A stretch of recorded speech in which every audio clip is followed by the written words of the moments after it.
What's going on, everyone? College Lefty, and in this video I'm going to be doing some ranked seasons gameplay with my Field of Streams tournament squad. We have JD Martinez in left, Christian Yelich in center field, Giancarlo Stanton in right, Johnny Bench behind the plate, Babe Ruth at first, Baez at second, Jose Ramirez at third, and Lindor at shortstop. And I jumped into a ranked seasons game, and I did indeed match up with Razer Sharpe, a fellow firm member. He's an amazing player, one of the best in the world. And we had an amazing game. He also has his tournament squad in the lineup as well, so we figured we would play it. I didn't want to friendly quit unless the wind was really bad, and the wind was indeed blowing out 5 miles an hour. And here we are with 2 outs already in the inning. Babe Ruth up at the plate, and he's sending one out. That is my immortal hitter for the day one of the tournament. Hopefully I can make it past day one and allow myself to use my entire ranked seasons team of all immortals. But I did want to get some practice with this. I also wanted to debut the 93 overall Giancarlo Stanton. So here JD's hitting a solo shot. That's going to bring up Stanton. I wasn't able to do anything with him. So I wanted to save some at-bats with him because I did want to debut him against you guys in viewer games, but I figured why not just play one game of ranked with the practice team or the tournament team in order to practice, and then of course I match up with Razer, one of the best in the world. I consider him a top 5 player in this game, MLB The Show 18, or any MLB The Show really. If he's practicing and he's on top of his game, he's going to be one of the best players in the world. And I would expect this to be the game of the year. It is on all-star difficulty, but I know I also posted another video that I titled Game of the Year, but I think this one outdoes it. Let me know what you guys think. It's 3-2 in the second inning already. I have Shohei Ohtani up, the Future Stars version, and he's hitting a no-doubter. The first no-doubt home run I was able to hit with Future Stars Ohtani. That was awesome. Felt really good. I was excited to hit one out there. And now we're facing Jeff Bagwell. Ohtani is on the mound, second inning. And we did also, I want to mention that we did also have some lag on both sides. Both Razer and I did have some lag while we were pitching. It definitely made it more challenging in order to locate pitches with however the game is. There's a good curveball with good feedback, and he sends one out. That was a hanging pitch. Either way, the game played very well. I had a tremendous amount of fun playing this game. It is 4-4 already, a lot of action in the second inning, and his pitcher was up, Garrett Richards, and something happened there. I tried to switch with Lindor and make the play, but then when I tried to switch back to JD at the last second, he did get a weird animation. He was misfielding the ball out there in left field. Razer didn't take the extra base, but it doesn't matter because Griffey is sending a no-doubt home run. Very next batter, and that's going to be a 2-run shot. I mean, good players, especially like Razer, they're going to take advantage of every mistake that you have on defense, whether it's a pitch, whether it's a play. And now just like that, he's going up 3 runs. That's a no-doubt shot from Baez. And just, I mean, no lead is safe in this game. No matter which end you're on, whether you're losing or whether you're winning, no lead is safe. You can always make a comeback, and that's exactly what I'm trying to do. I'm down by 3. I'm trying to get at least 1 or 2 runs in this inning, chip away. And a base hit there from Jose Ramirez, one of the few base hits that wasn't a home run in this game so far. And we already have 11 runs scored in 3 innings. And we're not even through 3 innings yet. But Babe Ruth sending one out. I thought that was also going to be a home run. I was looking to hit that one out, but it is going to get down out there, and that's going to be a triple. Would have probably been a triple regardless. I don't think I was going to score an inside the park home run there with Babe Ruth, and I definitely wouldn't have tested it. But JD up again, and that's going to be a no-doubt home run. So we are able to tie it up. Just like that, we go down 3, we get 3 right back. And now I'm looking to put the pressure on him, to continue to put the pressure on him. I have Giancarlo Stanton up. I'm 0 for 1 with him already. This is the second at-bat that I was using him, and definitely was late on that one. Hit it to right field. I didn't really get the best exit velocity on that one, but it wasn't a great swing either. I noticed I was over-aggressive with that stand, just as I am every other card when I first get him. I'm over-aggressive with them, but Razer, he's sending one out there with Eddie Matthews. That's going to be a solo shot to dead center field. Now I went ahead and brought in Koji Uehara. He was able to get some outs for me, and I did want to leave him in the game because he's one of the best pitchers. He's going to be my go-to guy in this tournament most likely. And there he's able to extend the inning, get a base hit. And that's going to bring up Francisco Lindor, and I'm trying to take every opportunity that I can here. We have 1 out in the inning. I'm not trying to hit into a double play. I'm not going to be able to steal with Koji, obviously, but I am going to be able to send a no-doubt home run, a 2-run shot out of the park there with Lindor. So I am able to take a lead for once. 9-8, take a lead since the first inning, and now I continue on with another base hit from Jose Ramirez there. That's gonna bring up JD Martinez, who already has done a lot of damage in this game, going for his 3rd home run, and there it is, a no-doubt home run on an inside pitch. I was sitting low and in, and I got the pitch I was looking for, sent it out, no doubter. That's gonna be a 3-run or a 2-run shot, go up by 3 runs.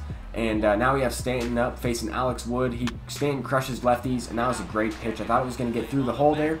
But so far, Stanton 0 for 3 in this one. Not the best debut, but I do plan on using him and getting familiar with his swing a little bit more before the tournament, because he is going to be starting out there in right field for me. The guy's an amazing card.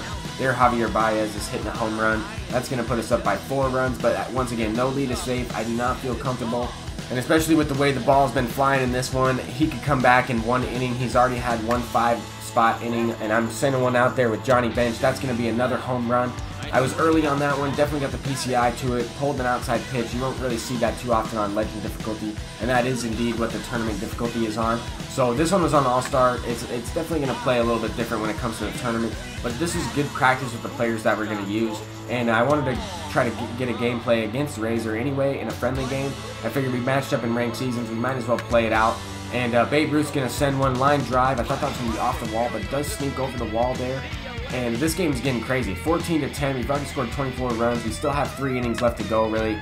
And Stanton's going to send one out. And that's going to put us up 15-10 with only a few innings left in this one. That was a towering drive. It was pretty high up in the air. I didn't know if it was going to go out, but once I saw the no-doubter animation, I assumed it was going to. But then after I got 2 base hits in the inning, I needed that ball to get down over his head. I needed that ball to be sent out for a 3-run shot. To go up by 8 runs would have been absolutely amazing in that situation. But later on in the game, I am able to get a base hit with Steve Pearce. I was finally able to put up a couple zeros against Razer. So far, I've been able to score every inning, and that's been the difference in this game. That's why I'm up by 5 runs in this situation. But he is down to his last 6 outs, and when you're playing up against one of the best players in the world in this game, and they get down to their last few outs, they're going to really put together some really good at-bats, and they're going to make you earn every single out that you need. And with this, the way the game's gone in this one, I don't really have the most bullpen guys left to use. I only have a couple guys. I took my pitcher out fairly early in this game because he wasn't doing well, and I figured I needed to piece it together. But if this game goes extra innings, I am going to be in trouble because I only have Suter, a tired Edwin Diaz, and Eric Gagne left over. So I went ahead and brought in Bruce Suter in this situation. Nobody out in the inning. Guys on second and first. And Duke Snyder's going to hit his 3rd home run of the game. He's sending one out there. That's going to be a 3-run shot. So now it's a 2-run ball game. Just like that. Nobody out in the inning. He gets 3 runs right back immediately. And now he's got Gary Sanchez up on a 2-1 count. I missed my spot, and he's going to send that one out. So now it's a 1-run game. Sanchez hits one out against me. What else is new? And that's going to bring up his pitcher spot. I was able to get Willie McCovey right here. Get the first out of the inning on a hard line drive. That was who he brought in as a pinch hitter. What an amazing bat to bring in off the bench. That brings up Griffey, a 15-14 ball game. 1 swing of the bat ties it up. And I'm going with the curveball low and away. I missed inside tremendously, and that's going to be in off the plate. I figured I would go right back to another curveball. Probably not the best decision because that one is hanging, and he is going to hit one out. I knew it as soon as I released it.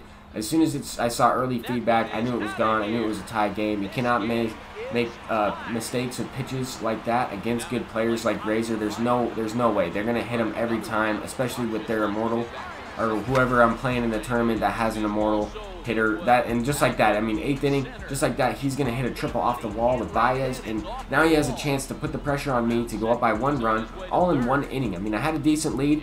If you guys call this a choke, I mean, I guess so, but at the same time, when you get Razer down to his last 6 outs and you're up by 5 runs, I don't think that you'd be feeling comfortable either. The guy is just an absolute robot at the plate. He's going to be able to do the job.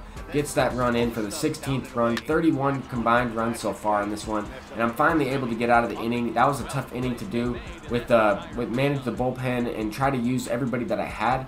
I really only have 1 pitcher left in Edwin Diaz, and he also has lower stamina. I must have used him and then sat him on my squad for a long time, and once you put them back in the rotation, they don't gain any stamina. You have to actually play a game or 2 with them in the lineup and not use them in order for them to regenerate their stamina back if they're a reliever that you use for a while. But down to my last 3 outs there, I am able to tie up the game with Javier Baez, and this has been the game of the year. The most fun game I've ever played in any MLB The Show. I know I talked about that in the last game. I titled Game of the Year, but this one outdoes it. I don't know what you guys think. Let me know what you guys think in the comments. But there I needed that ball to be sent out with Mookie Betts. I was under it indeed, but on All-Star difficulty, sometimes you can get away with some swings like that, and sometimes the ball's driven out into the gap or driven for a home run. So I did have to go to Edwin Diaz because I did pinch hit. I probably should have just left Gagne in, but at the same time, he had given up runs in the previous inning. He wasn't going to do the best job for me anyway. So I went ahead and went to the tired Edwin Diaz. I was unable to locate facing Jeff Bagwell to start the inning, and I did walk him. Then Duke Snider's ripped one into the gap, and he probably could have won the game with this hit. I wasn't sure if he's going to test the arm here, but he does indeed hold up his runners, and that's a smart move because there's nobody out in the inning. All he needs is a sac fly, and he wins the game. He has Gary Sanchez up. I probably should have walked him there, but regardless of what happened, he did get the sac fly, and he was able to send his runner. That's going to be it. I knew it was going to be a tough situation anyway. Bases loaded with Razer. I mean, I would have had to get an infield pop-up or a ground ball to the infield. Either way, looking back on it, I would have done everything the same way. It was a great game all around. The link to Razer's channel will be in the description and will be posted in the comment section and pinned. Thank you guys so much for watching this game of the year. Peace out, everyone.